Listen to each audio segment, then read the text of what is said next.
This summit was meant for security and the AU mission in Africa and the problem of financing that exists, and that has been, and the issue of Al-Shabaab and all this, that has been covered very well. But for political matters, that's internal. And with your guidance and your support and your advice, we will do that homework by our own and not in this communique. That is not local politics of Somalia, must not be internationalized, regionalized, or this communique is going to the African Union, to the United Nations, to everywhere. Somalia is not in a position to accept that. Allow me to begin by expressing the AU's most sincere gratitude to His Excellency President Yoweri Kaguta Museveni and to the government and people of Uganda for the warm hospitality and also hosting the second extraordinary summit of the troop contributing countries, as you did last year in April 2025 and in 2023. Uganda has stood as one of the pillars of Africa's engagement in Somalia for close to 20 years. Its leadership and the sacrifices borne by its forces and by those of all troops and police contributing countries command our deepest appreciation. I wish to pay tribute to all the African soldiers and police officers who have served under the flag of the African Union and made the ultimate sacrifice. Their professionalism and their courage and their sacrifice have enabled Somalia to advance along the path to stability. I'm not going to read all my speech since the communique has been already adopted, but it's my duty as the chair of the African Union Commission to convey three messages in front of this august body, august assembly. The number one message is that Africa remains fully committed alongside Somalia.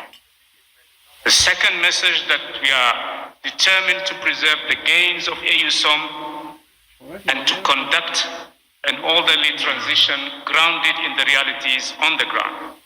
And the third message is that we intend to pursue a close dialogue with all our partners in order to secure support that is predictable, sustainable, and consistent with the priorities defined by Africans themselves. I wish to assure the government and people of Somalia that the Commission will continue to mobilize all the political, diplomatic, and financial support necessary for the success of this mission.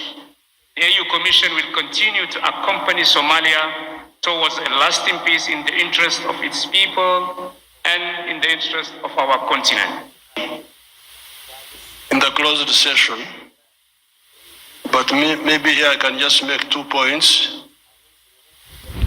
One is that Uganda does not have a border with Somalia. When therefore we decided to involve ourselves in Somalia, it was out of principle and strategy. Principle number one, we did not accept the chauvinism of Islamic groups who come here and waste our time, that they want to impose themselves on society. We had the same problems with Sudan, Khartoum, and now it was coming up in Somalia. So that was one of the reasons. The second reason was to extend solidarity to Ethiopia, because Ethiopia was being attacked because of Khartoum, and then now these groups in Somalia, we had to stand with them. That was the second reason. And this I shared in detail with the excellencies in the closed session. The chauvinist groups should leave us alone. We, the Africans of this area, we have a very rich history. We are different, but we don't try to impose our identity on others. The Muslims talk of haram, haram, haram, haram, haram, haram. I told Bashir of Sudan that my list of haram is much longer than his. Because for him, he was only talking about pigs.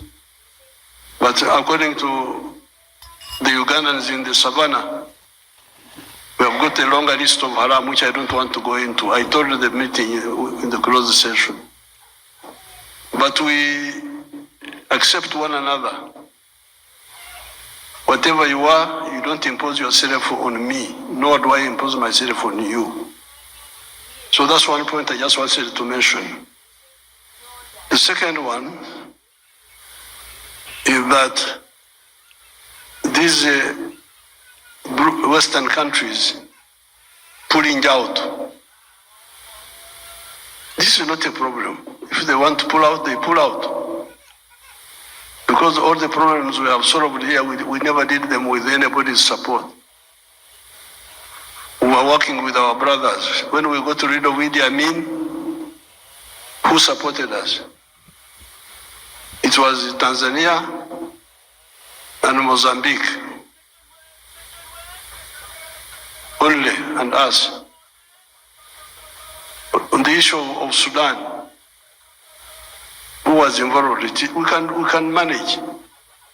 That's what we agreed in the closed session, that Somalia is not going to be abandoned because of some other people outside. And we have the capacity. Whether the others pull out or not, we shall manage. These are the 2 points. I thank you very much.